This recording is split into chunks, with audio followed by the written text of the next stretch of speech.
Welcome. If anybody else shows up, I know other people registered, they'll just wander in or not. Martha was going to try it.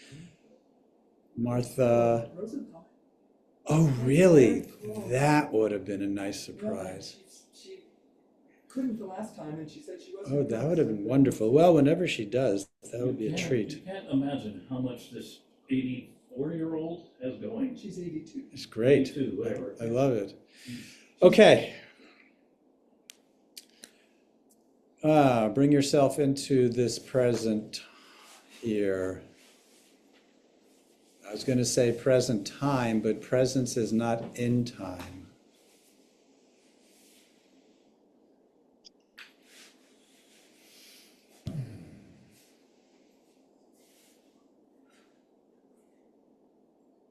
Feel your body.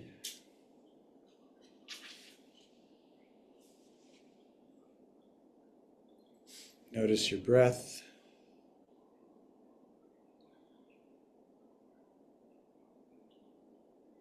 Notice all the stuff we tend to drag around with us. It's so normalized that we don't even realize we're dragging certain things around.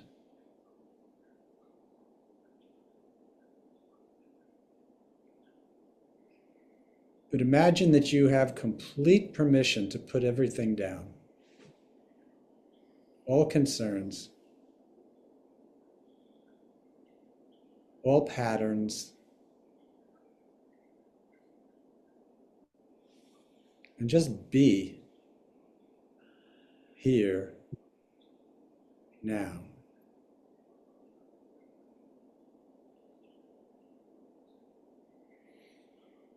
Take a deep breath, and as you exhale fully, let go. You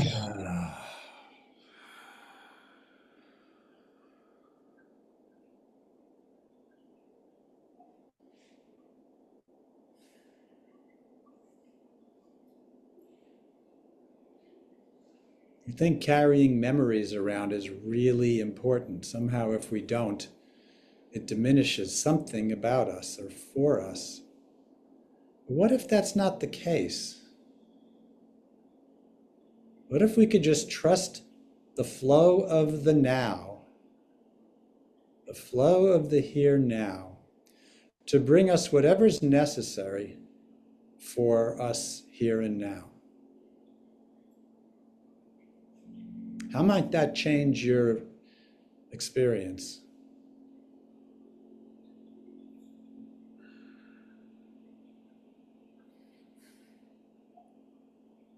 What kind of background processes or noise could we no longer have to carry if that's the case? To really settle into trusting the flow of life.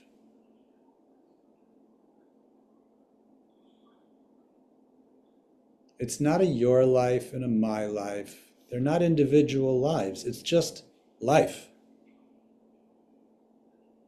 One big flow expressing as us, with the complete knowledge of all there is, of what connects to what's coming up. What is the exact right thing to bring into our experience right now? What's it like to move in that way?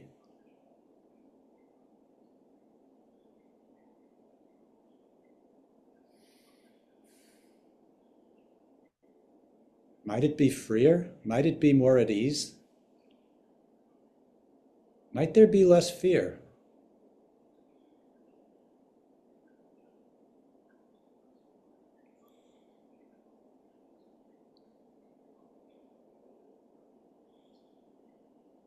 Might there be more responsiveness that's exactly appropriate to now?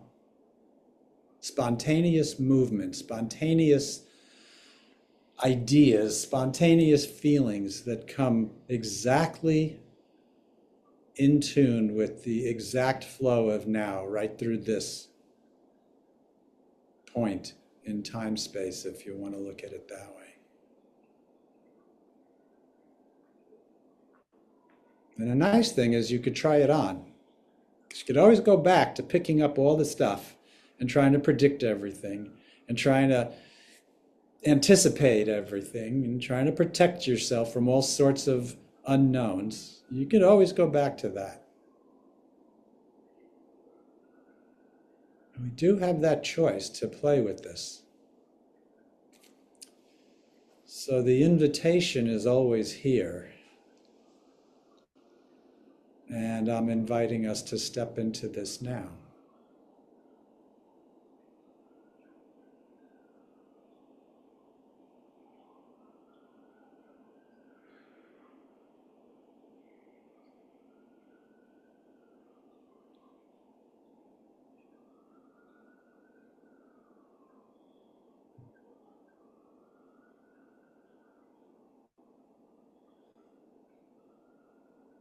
I mean, from the limited self, it's impossible to know what's going on. It's impossible to predict. So from the limited self, there's always some level of anxiety or fear.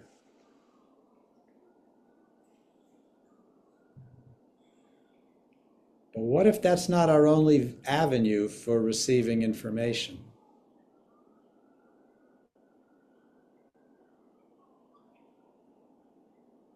What if there's something that really does know the whole picture and knows exactly our place in it?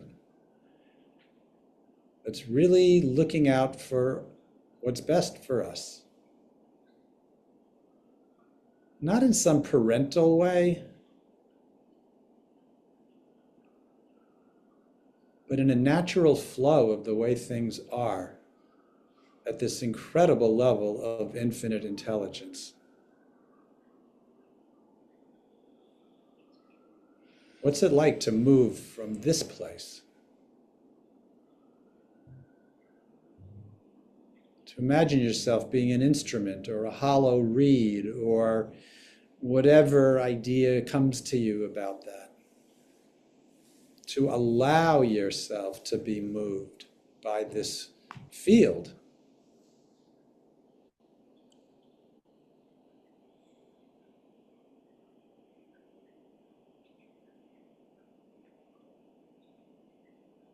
It's a whole other way of being from the way we've been taught. A whole other way of flowing from the way most people are locked into.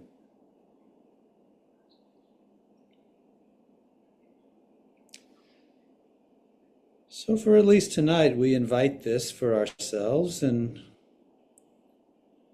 sit in it and let it sit in us as us. And just be together.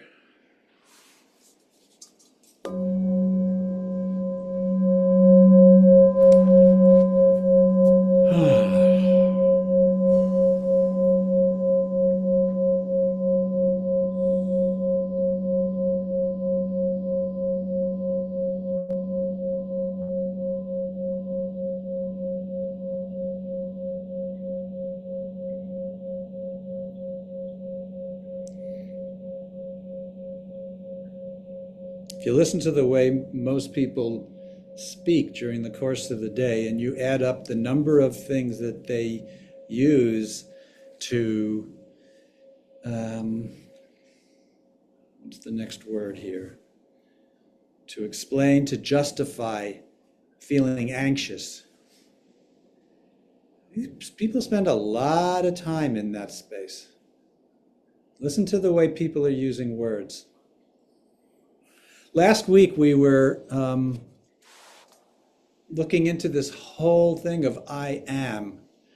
We're working with it at an identity level, going deeper than that, in fact, because if you recall last week from that meditation we did, Nisargadatta has us going back to what he said is the root thought. Right? Once the ego comes online, at the very beginning of incarnation, it first gets a sense of I exist, I am, which is the first thought, as Nisargadatta and Ramana Maharshi say. And it's from that one thought that all other thoughts are attached to. And so, because it's the first thought that comes from the truth of what we are, which is actually identityless, it's very powerful because it's very close to the pure vibration of what it is we actually are. And so that's why last week what he suggested as a practice is you go back, if you will. You trace any thought back to I am. Not as a thought, but as an experience. And if you sit with it enough, the conceptual layer of it starts to dissolve and you start to have this really nonverbal, pure sense of one's existence. And that's the only thing that these sages teach us that, in my experience, seems to be true, and it's the only thing we could be certain of, is that we exist. That's the only thing we could be. Everything else is up for debate. But that's undeniable. So it's a very powerful set of words. Now, if you look at the way, I'll just put it in these terms. If you look at the way reality manifests, it goes from the unmanifest and there's a vibration that occurs, and then that's an extremely subtle vibration, and then it goes more and more and becomes more and more gross, if you will, not gross as in ugly, gross as in dense, and then becomes the physical body eventually, and we're here and we experience it. And then the mind comes online, because the mind is part of the ego structure, and then as with that comes languaging,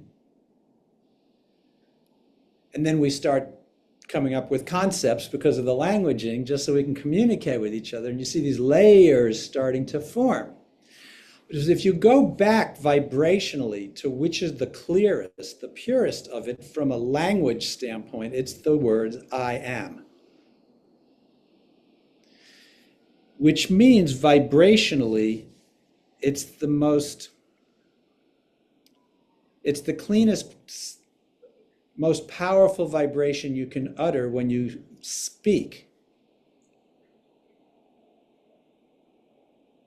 It's in the most alignment with the truth of what is.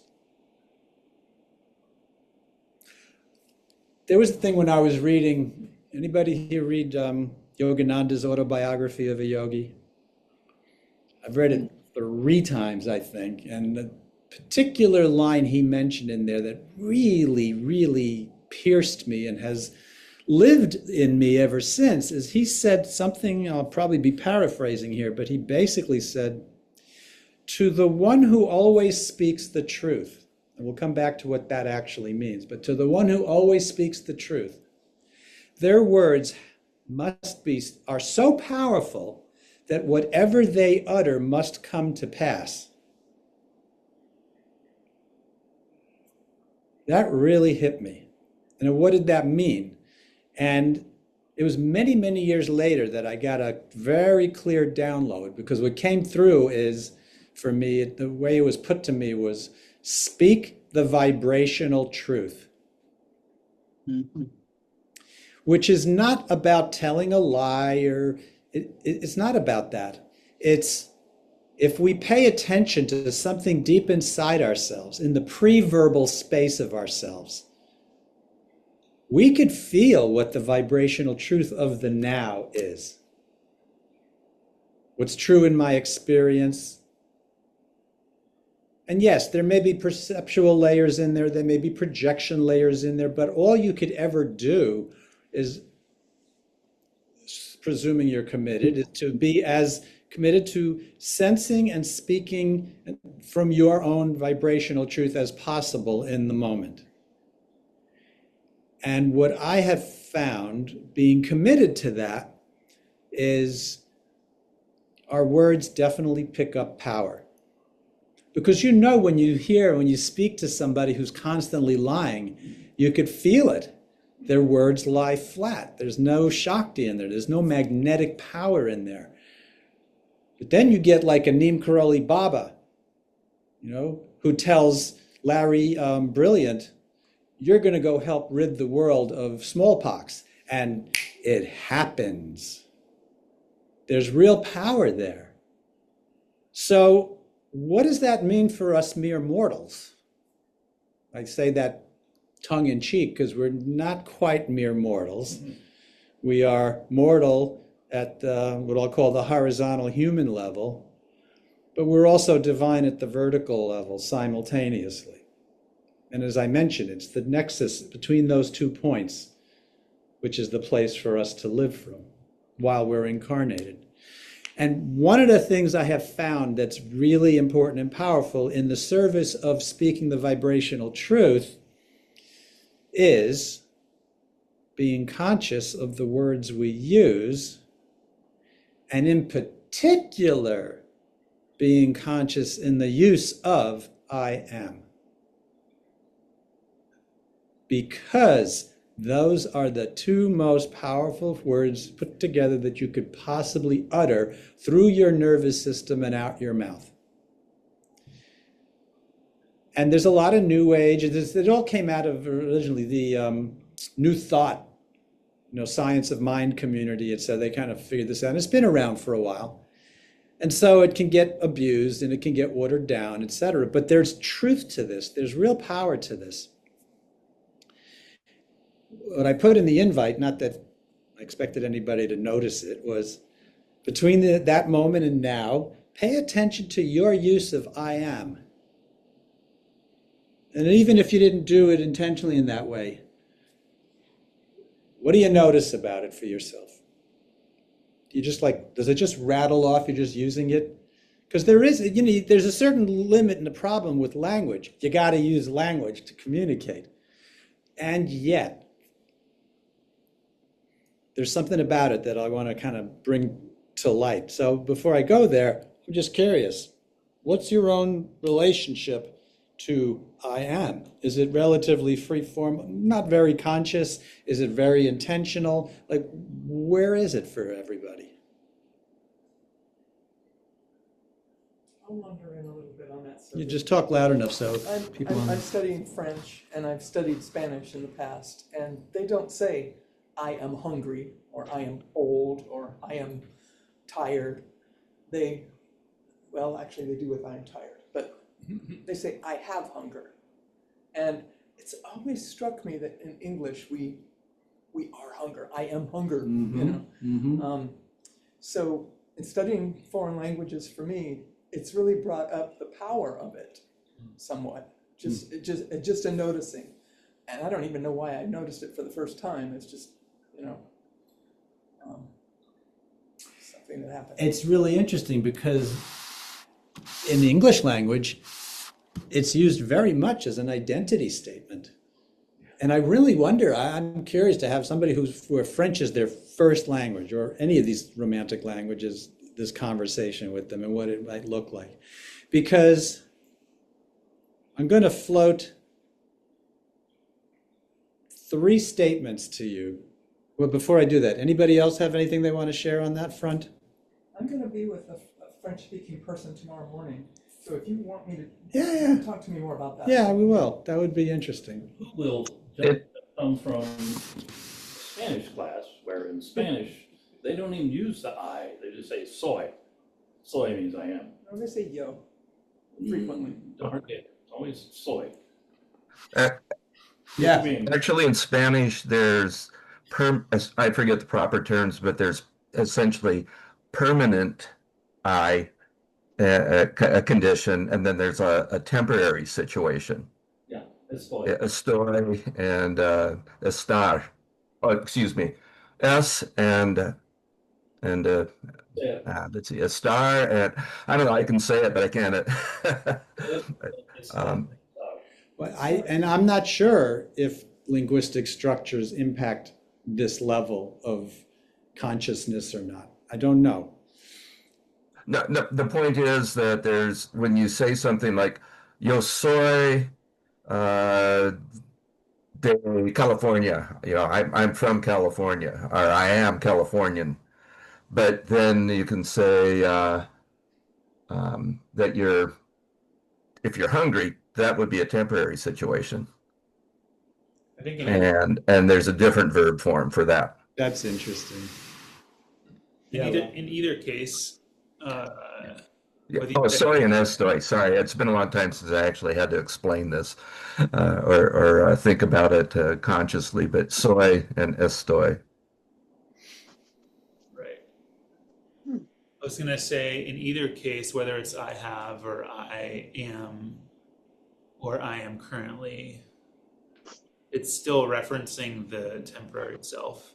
Temporary or a temporary state. It's referencing the temporary state. Temporary. Yeah, like illusory self. It's referring to the illusory self. So like by saying those words, it is reinforcing the identity of the ego, Exactly. regardless of whether it's I have or I am currently. Exactly. And Yeah. that's where I want to go with this. Because when we were talking last week, one of the major sources of suffering really boils down to mistaken identity. We take ourselves to be what we're not. And I mean, you would think it's pretty insane to think I am my car. But believe it or not, there are people who actually believe that at an identity level, and you scratch the car and it's an existential threat to them and they will get violent. And so that chain is not innocuous. But now let's look at something more subtle, because if I were to ask how many people think they are their thoughts, they are their feelings, they are their emotions, they are the body. If I went to a random room of people and I asked, everybody would raise their hands. If I suggested that they're not, they'd walk out.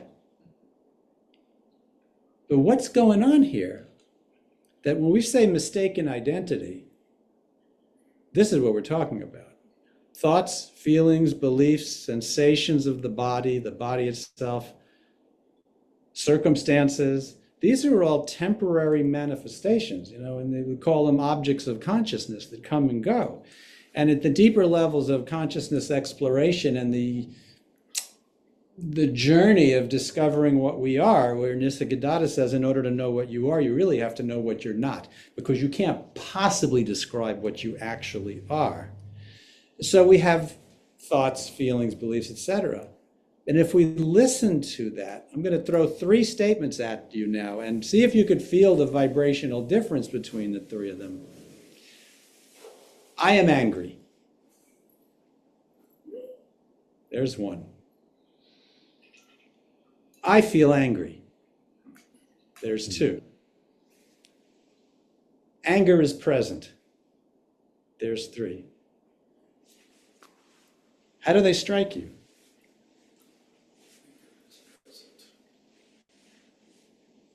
It may sound funny linguistically, but feel into, from an identity level, I am angry. What does that suggest? I am anger. I identify Identify with the anger, As right? being me. As being me, And right? it doesn't sound like a momentary thing. It's not it doesn't No, sound like a it temporary defines thing. me. Right, it Yes. defines. Defining. Anything that defines us, our ego gets invested in. But the moment is eternal. So this moment, I am anger, so Huh? for that moment,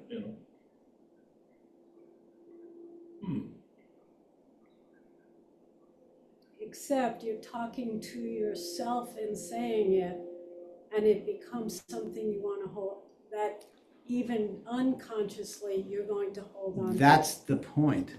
Anything we identify with ourselves as, the ego, by the nature of what it does, not only clings to it, but perpetuates it, because it identifies itself as a part of itself.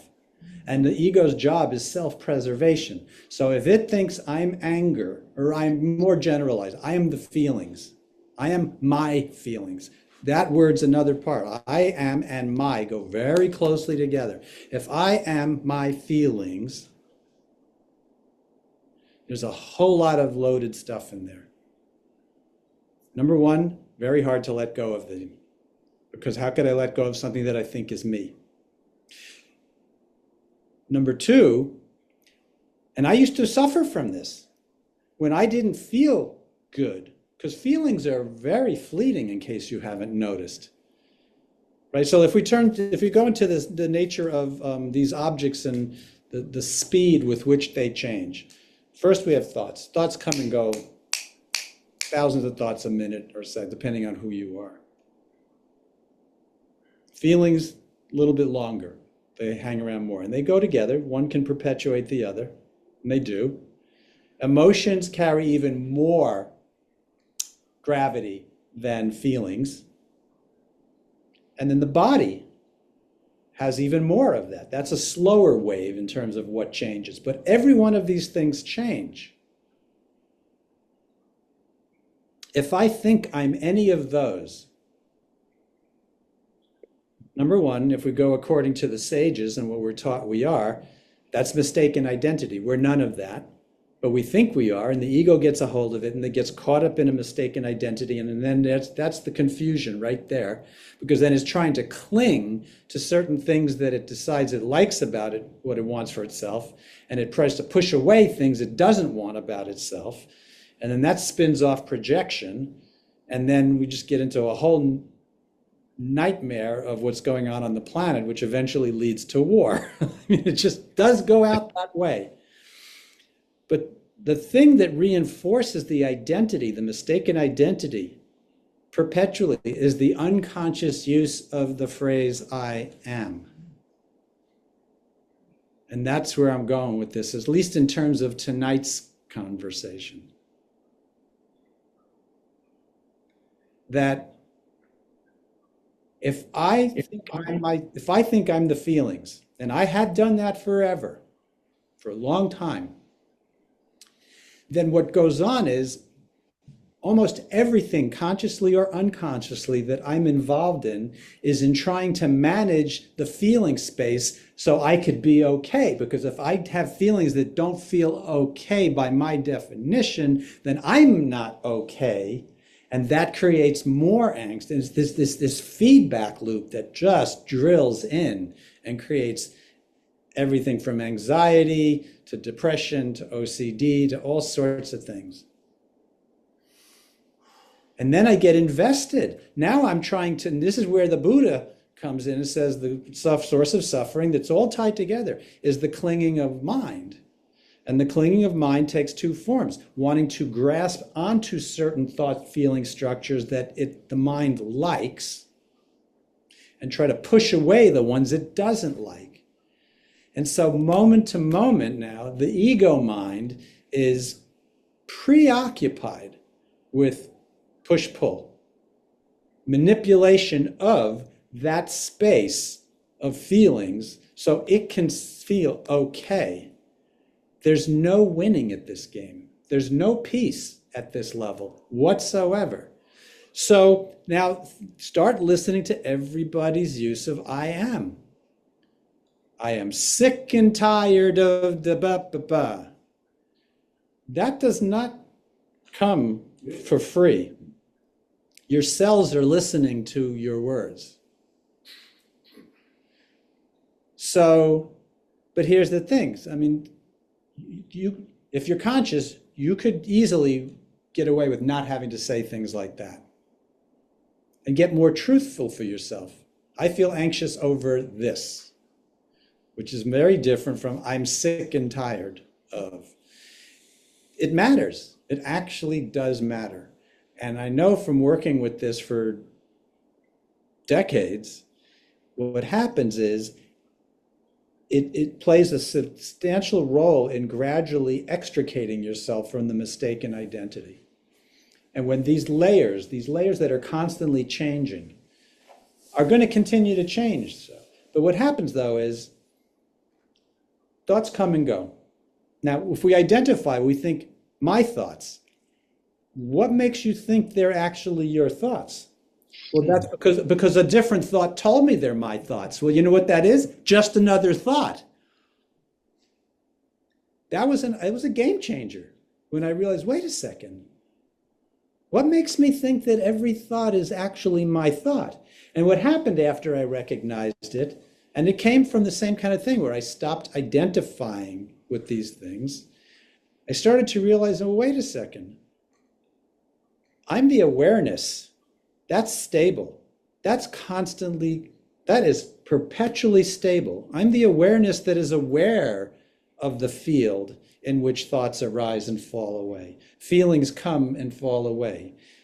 Sensations come and fall away. Circumstances, everything just comes and falls away. But what I actually am, if I have to put it into words, which we said we can't actually do, but we have to in order to communicate some of this, is that which is aware of that which comes and goes.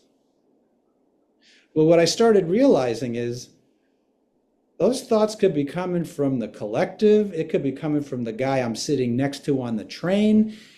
That's what's going on. It's in the field. But when you stop identifying with it, everything changes. Things come and go. So a feeling is in the field of my experience, but it's not me. So the phrase that's very functional that I've landed on for that is, allow all feelings, identify with none of them. And now, if a feeling comes that my mind deems as pleasant, so. And if it's another one that's unpleasant, so. It's no different to that which is aware of what's coming through. Now, you can only get to those kind of a place if you start paying attention to how you're using your phrase that drives identification and identity. Yeah, Rafa. I just want to share a reflection and then a question for you at the end if I can manage to remember everything I was going to say. But the way that I see it is there's essentially like two layers of identification fundamentally. There's the identifying as the separate self, which is generally what everyone, including myself most of the time, is doing. And so I am X, Y, and Z is part of that phenomenon.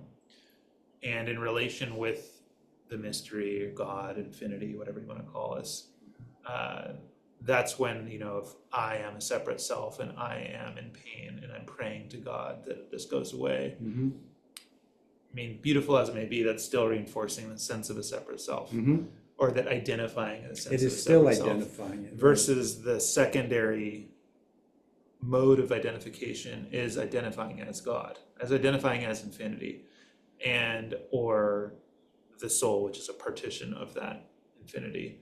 And therefore the use of language would be, there is pain arising in Rafa, or my host is experiencing pain. Yeah. It's pointing at it from, and what is there to pray to, my host is praying to me to have it feel better.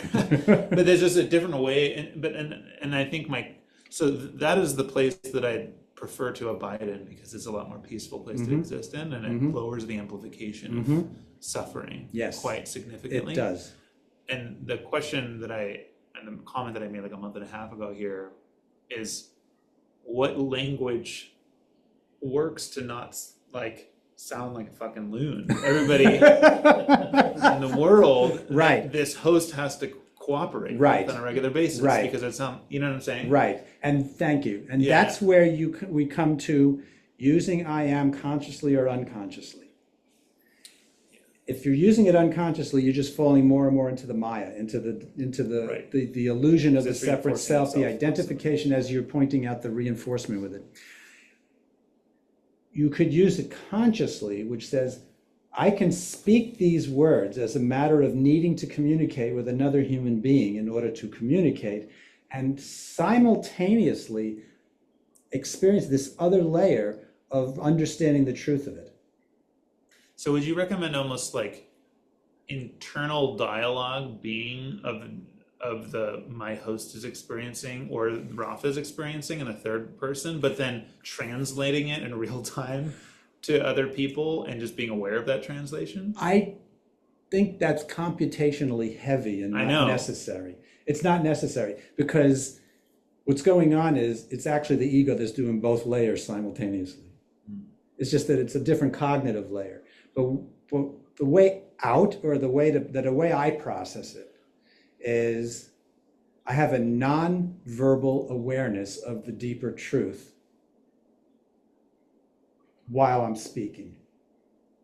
And so I have, it's Including not in your own head. in my, especially only in my own head. Whoever else is this?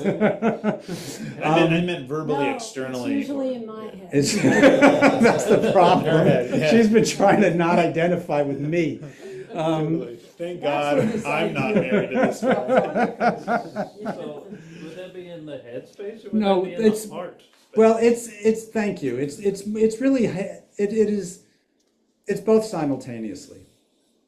It's that because what is just I am without anything else attached is not a headspace thing. It is an awareness. And so it's a matter of living at the fundamentally in and as awareness, so that from awareness, you're just watching yourself speak. And what happens is, it's like this higher, because awareness is literally the higher intelligence. And not higher intelligence in terms of a hierarchy, higher intelligence in terms of that which is in touch with the totality, and that which is running at a much higher level of coherence, because it is the deeper truth. And so the higher coherence means higher power. And so it carries more of the identity, if you will, truth for what I am than the words I'm using, as long as I'm working in this conscious space. Yeah, I guess for me, like that sounds as computationally heavy as the other language I was proposing. Well, but maybe over time it isn't. Is what your It's point. not. Okay. It's not. Yeah. It's relatively effortless. Okay. Because what we truly are, right? If we could just, I'm sure you've done this on psychedelics, and when you're truly in that pure space of the pure existence, and that's it. Mm-hmm. It's effortless. And that's not an illusion on psychedelics. It's a clearer truth because the ego is put aside. So it's not creating the extra computational drag. And so that's always there. And to start to allow that in expands in your experience. And then you start to play with it. And that's what I mean, the word play is the right word. You don't work it, you play with it. Okay, let me see if I shift this, I shift that. And because it happens simultaneously with the gradual relinquishment of the false identification. So as you identify with thoughts and the thinker less, as you identify with the feelings less, and even the body, I mean, I think that's arguably the most difficult one for all of us. Then what happens is awareness becomes more and more. I think that's what you're saying. I think what I'm hearing you say is you start to what is the word I'm looking for? You start to like fundamentally change the way that you understand what I am means. Because if I were to be interpreting I am from the place of awareness, Yes. and I say I am experiencing pain, I'm experiencing anxiety, Yes. I'm experiencing discomfort. I can say those words, yet understand it in a way that I previously would have had to use the words Rafa's experiencing discomfort or Rafa is whatever. I'm just choosing to use the words I am, but with the higher awareness of what that actually means. It's not in in that moment reinforcing the false self? Well, that's an interesting question because my instinct says it is. I am experiencing. Just look at that, then chop away whatever Yeah. else we're experiencing. I am experiencing. Yeah, I mean, that is closer to the generalized, non-identified space. I'm experiencing. Could I Yeah. Could I introduce another aspect to all of this? Is that, as Rafa was saying about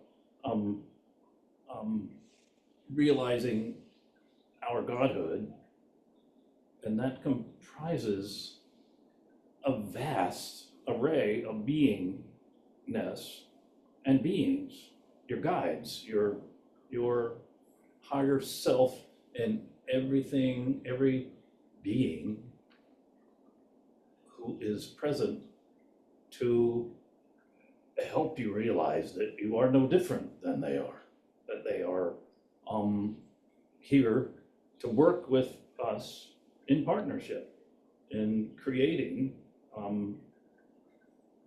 the greater reality of all that is. That I'd say in realizing it, but go on. yes, and it is a continuous creation. Like we're continually creating Mhm. our personal Reality, experience. yeah.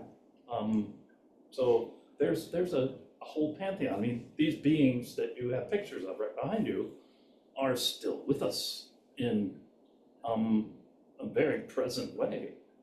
I mean, they've left their wisdoms for us to, or this, God, I love that smiling face. Ram Dass, yeah. That we are, our mission here on Earth is to embody that and be a full partner in the whole creation. And my ongoing, at least these last several months, my ongoing purpose is to open and experience, invite in these beings who are greatly wishing my participation as a partner in creating what we're doing here. And on a conscious level, because we're creating at all times, whether we're doing it consciously or not. So, but it's really hard to express in our native language that we are here to become who we truly are on this plane and embody all that is in a way that makes it so obvious to anybody we come in contact with that you are me and I am you, just like John Lennon said, we are all together. Well, yes to all of that, which is why those are forms, those gurus on the wall are forms, but per the experience I had the travel altar in front of me one day, and like, which are 2, 4, 6 gurus, and I open my eyes and all of a sudden I see just one light coming through 12 eyeballs. And I realized there is only the one. So Right. we use form because we're in form, and yet what it is that we're using the form for is a symbolic focal point for whichever one resonates with us right now. But be careful not to get caught up in the form, that these are all separate beings. There's just one. Right. Ultimately, we're all just God waking up to itself.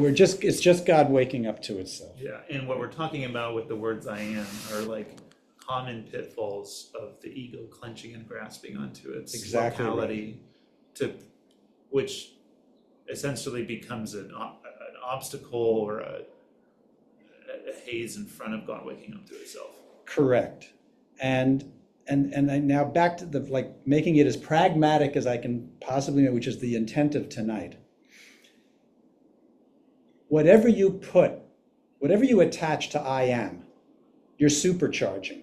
In terms of the, yes, this is a dream state, and then to quote, beloved Don Rosenthal, he goes, yeah, this may be a dream space, but you might as well make it a happy dream, which is another way of saying be lucid in the dream because you affect that which you're in.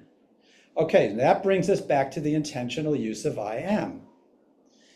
Whatever you attach to I am, you will supercharge. And so if you say, I am sick and tired, I'm angry, you are actually amplifying and drawing more into your experience what it is you attach to I am.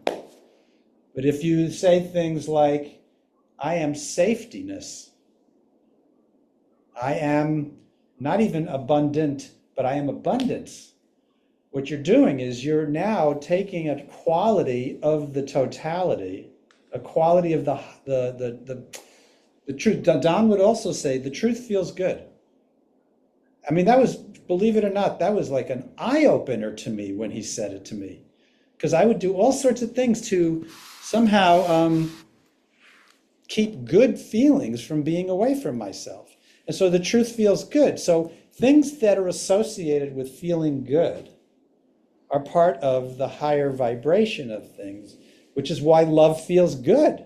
I'm not talking about Disney love, right? That's called infatuation. That's what keeps therapists in business. I'm talking about the true unconditional space of love that I hope all of us have been, privileged to experience. There's nothing like it.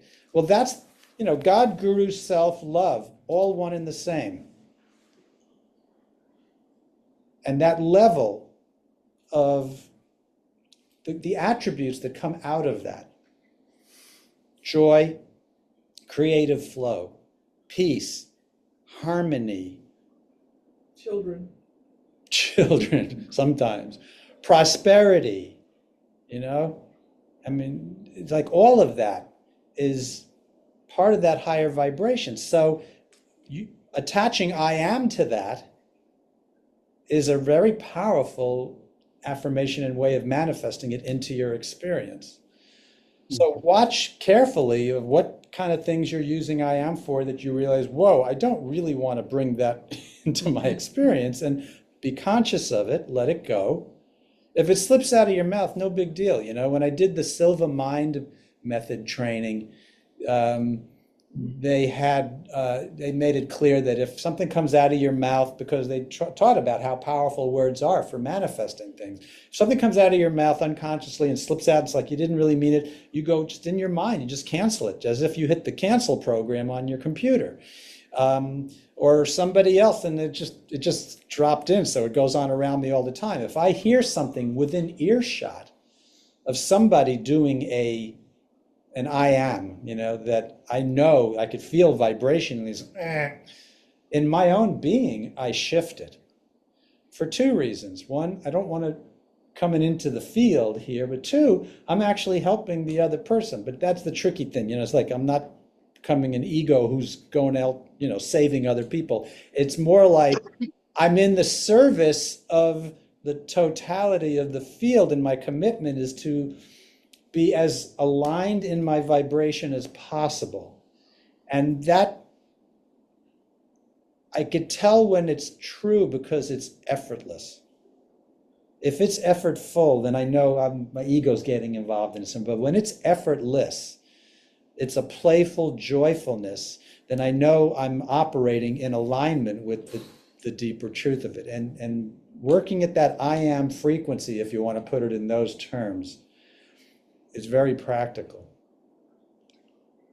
You want to talk about what you do first thing in the morning? Well, I wanted to say something before that. Awareness is number one. And it starts with our own thoughts and what we say to ourselves. Because we're not just saying something to other people. We tell ourselves.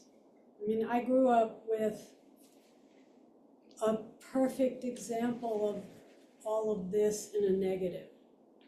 My mother owned her illnesses. She owned everything that was wrong with her.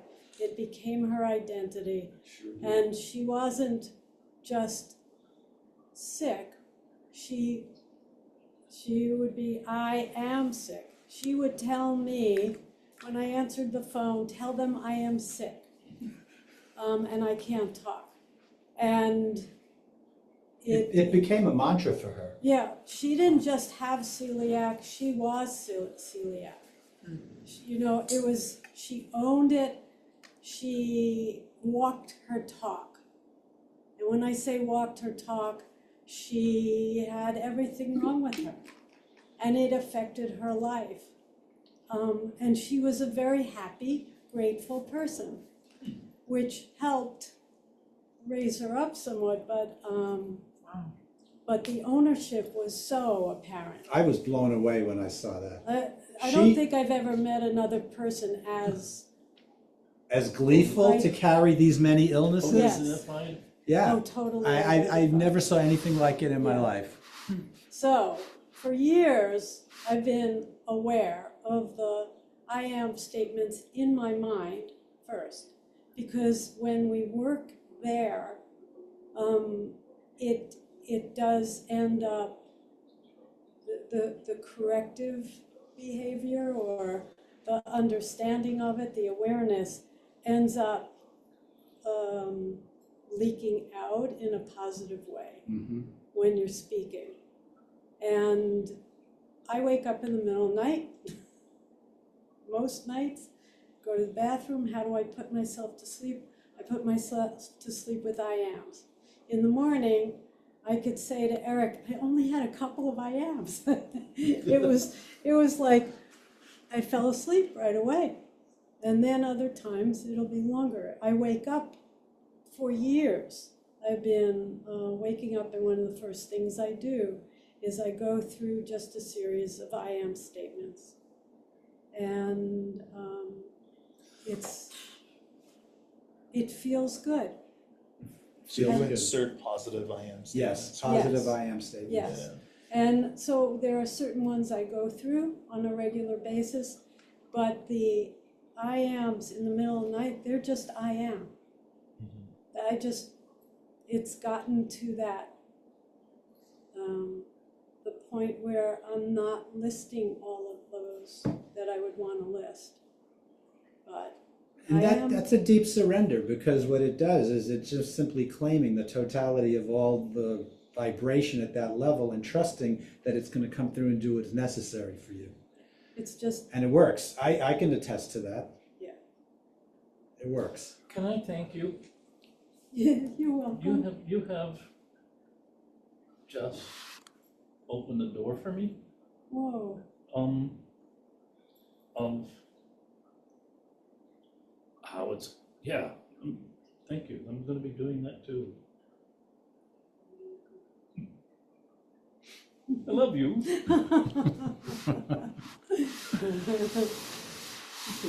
There's a word that's been circling around for a while for me, and that is radiance. It's because when I had the experience of seeing my true, like visually seeing my true self, it's just immense radiance. And so I recognize that, and I work with that. And an I am statement that I like to use, I actually use it every night. And when I know somebody's dealing with physical challenges of sorts, I will just focus on them, and I just say, I am radiant health. Now, I'm not saying they're radiant health, because the I am is the I am. And it's in them and it's in me. And per Course in Miracles, we receive that which we give. And so I don't have to really worry about sending it to myself. By focusing on someone and acknowledging the truth, that's speaking the vibrational truth. I am radiant health. It's seeing that in them as well. And the system, just the energy, knows what to do at that point. And this is extremely true. And that works on all those levels of applying the I am in that way.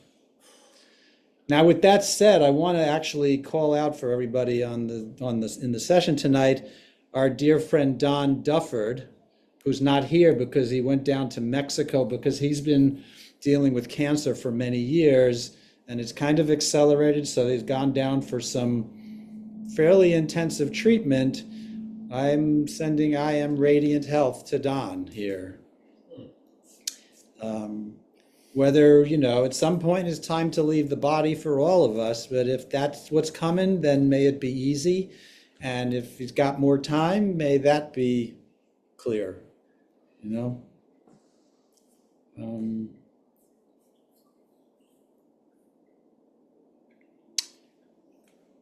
Anybody have anything they want to share out there in Zoom land?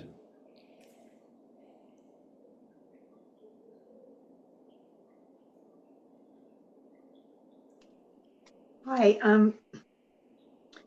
with this I am and the talk, thank you, Eric, for turning me on to Ram Dass because I've been listening to him a lot.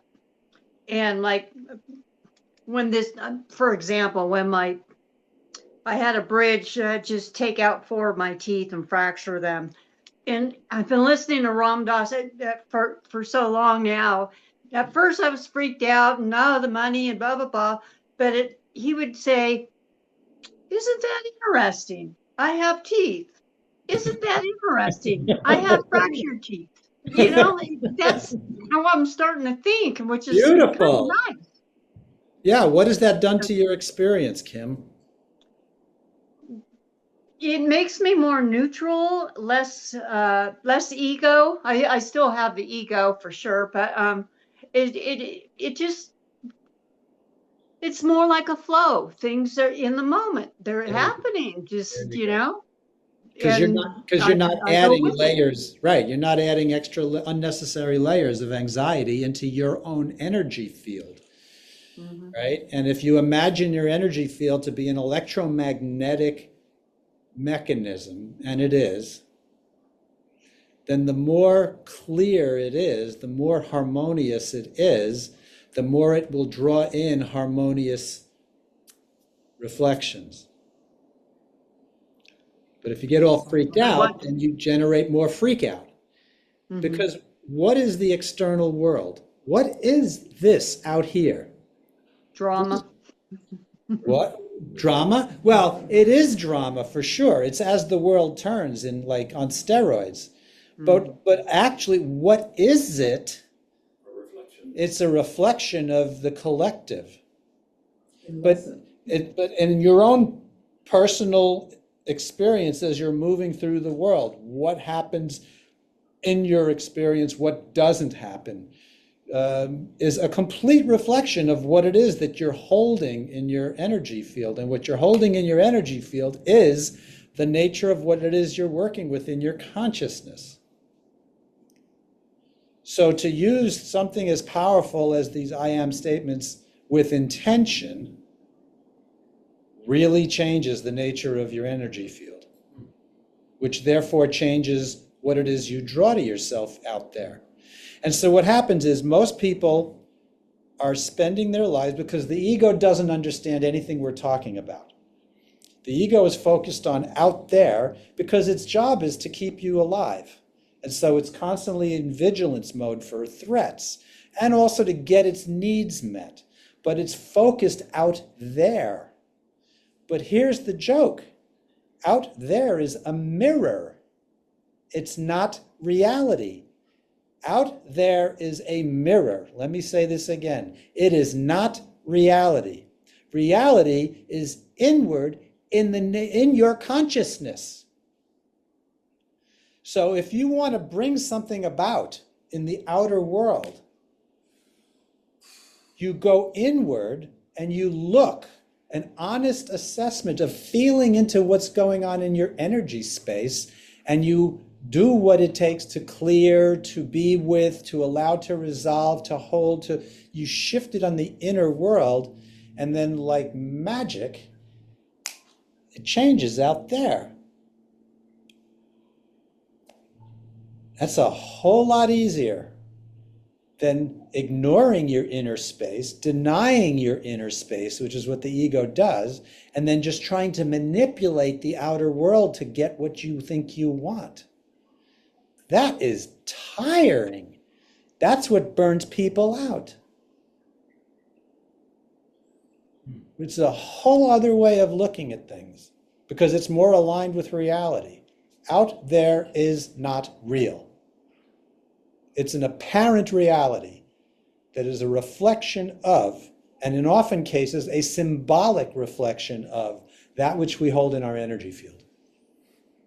Can I add one? I don't know if it's a challenge to that, Yeah, but go. like another perspective Yeah. is, how do I say this? The material that is like reinforcing the ego's grasping, clenching nature is, and then creating that mirror externally, like seeking to change the external world to ultimately feel better in here inside of consciousness, is a reflection ultimately, is amplified by the state of the nervous system feeling under threat, feeling unsafe, like the subconscious layers of our body mind feeling something's threatening and unsafe. Therefore, ego as an apparatus of fear and protection is clenching and grasping harder and mirroring harder. And there's plenty of that material that can be psycho-spiritually, through thought, repatterning, like changed. And there are literal external elements that have an aggravating effect on the state of the nervous system feeling constantly under threat, which reinforces the ego. You know, to give an extreme example, if you have a rock in your shoe, this is a simple one, or there's some like a dog barking at the side of your head, it's going to be tremendously difficult for the ego to stop clenching in an environment that extreme. Obviously, I'm giving extremes, but there are, I guess what I'd say is, would you not agree that there are some things, not to change the external world, but to adjust where the body mind exists and operates and like perpetuates itself in its environments with its people and relationships and activities and cadences, to create a safer place for the nervous system to exist so it's less amplified under stress and threat, such that the ego doesn't have to clench and grasp as hard, or at least it's an easier job. Do you see what I'm saying? Yes, I do. Unless a dog is chasing you right now, most of the threat that the nervous system is experiencing is because it's being fed by a perceptual system that's got trauma unresolved in it. In other words, what's feeding the nervous system under most of those kind of circumstances still comes from within. So here's case in point. A child of a Holocaust, 2 Holocaust survivors. So there's a certain amount of inherent anti-Semitic sensitivity in my lineage.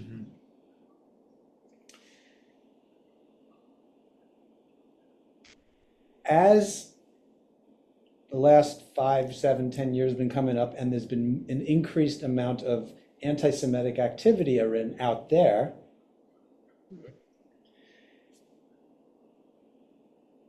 my nervous system, you could argue, I could feel certain reactivity coming up in me that's not normally there. Of course. Okay.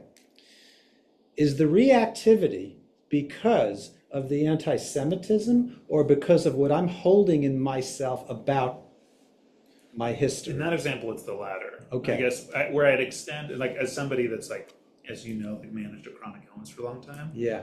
The dog chasing me could very well be like my body not digesting regular food. Yeah. And therefore, literally experiencing like physical, like intense discomfort regularly. Yeah. Right. Which feels like, and it's a different version of a dog chasing me to a certain extent. Yeah. To the level of my nervous system. Right. That's not because I'm misinterpreting what's going on. It's No. just like it's creating an aggravation. And there's a lot of people that exist with different versions of that. And it's hard to make the distinction. So I think you're right. A lot of times, in most cases, it is psychospiritual in nature. But A lot of times it also isn't. True or false? When you have any symptoms of that coming up, it's not just the symptoms. There's a narrative going on in you about the symptoms. Sure. Okay. No, I agree. It is both. I guess what I was trying to say is,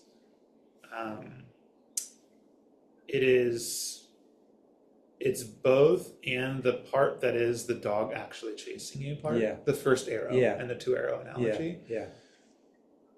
is a part of the quote unquote external world that still deserves some attention to alter, because it has, it's Yes. easier to not react with a second arrow if the first arrow isn't so fucking big. Well, basically. Yeah, real simple. If you're Yeah. somebody's lactose intolerant, don't have cheese. Yeah, exactly. You know, Right. that does have a reality. There's You a dog don't chasing you you, don't run say away. I'm going to go in there and figure out which thoughts I'm having that's not letting me have cheese. Yes. Right. You do honor the body. And I'm hesitating a little because it's never simply one dimensional. No, I agree. That we have history with the physical manifestations.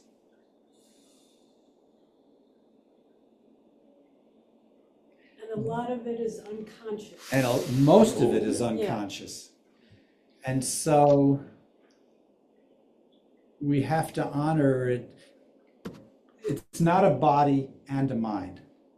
They're not two separate entities. Totally. It's just body mind. Right.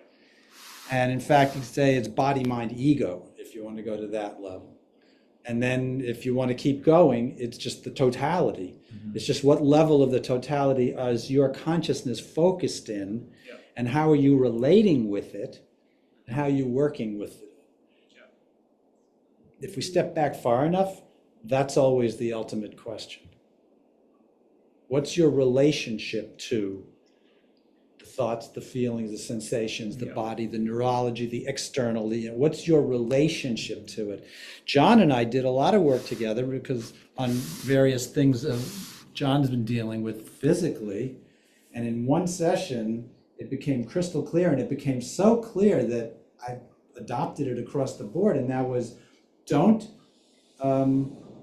assess your progress with something based on whether the symptoms are present or not. Assess it based on your relationship to the symptoms. Because that's something you can do immediately, work with. And there's also the taking of responsibility, that with all this interconnected layering of what is my lesson here, that I was participant in creating this dog running after me to make me feel in danger. So, yes, deal with the immediate situation and don't let yourself get bit. And where did that come from? And how am I a partner in creating Your reality. more amenable situation for myself? Yeah. Totally. Yeah. And when you say responsibility, we have to say this because the ego loves to confuse responsibility with blame, or more like define responsibility with blame so it doesn't have to take any responsibility. Responsibility is no blame. It's what's your ability to respond to whatever is going on in your consciousness or your experience right now, from the non-physical straight down to the physical level. That comes back to that. Yeah. Good. Really good.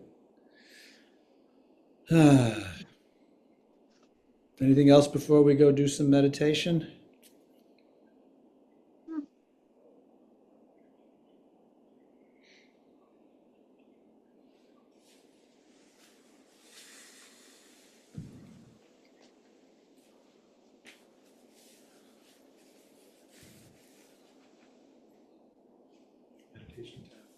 Meditation time. Oh, she's getting the seed. All right. It's heavy, isn't it?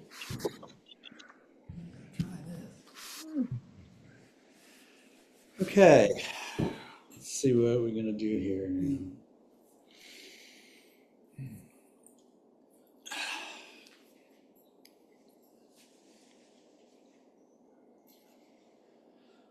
So with all of that said, let's come back to the simple truth of our existence.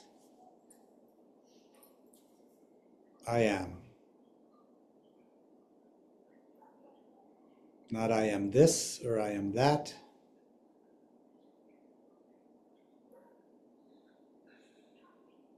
Simply I am.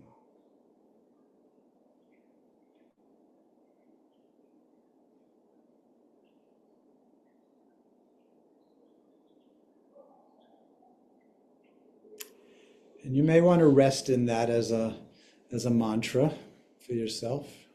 Just see what that is like.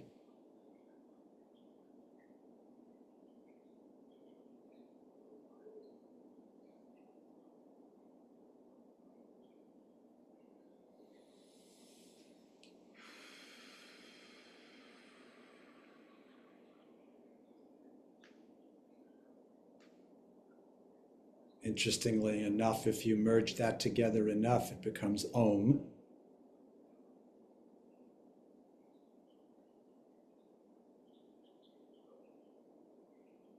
Just drop into the center.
On our behalf, I'm going to speak some I ams.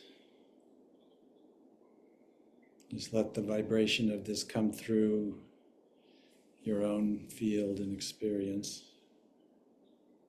I am the still point through which the current of love flows.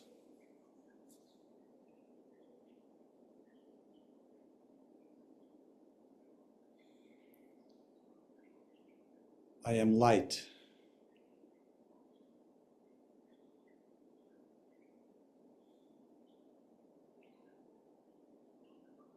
I am whole.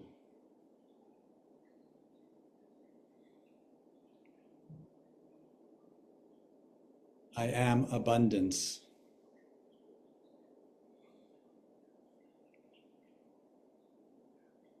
I am radiant health.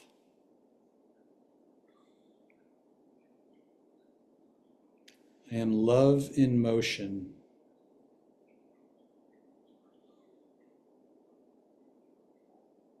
I am aligned as the divine.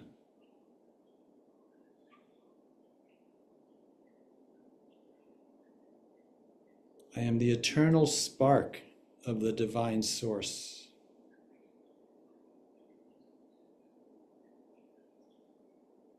I am the frequency of creation.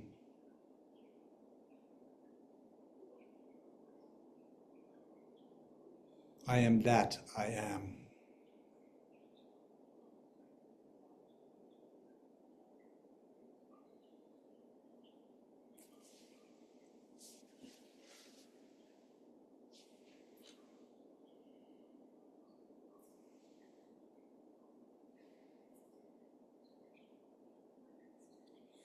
I am the self. I am that. I am Brahman, impersonal, absolute reality. I am everything.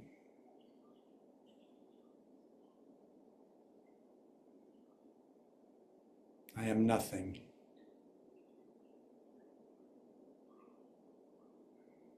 I am.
Thank you for being here.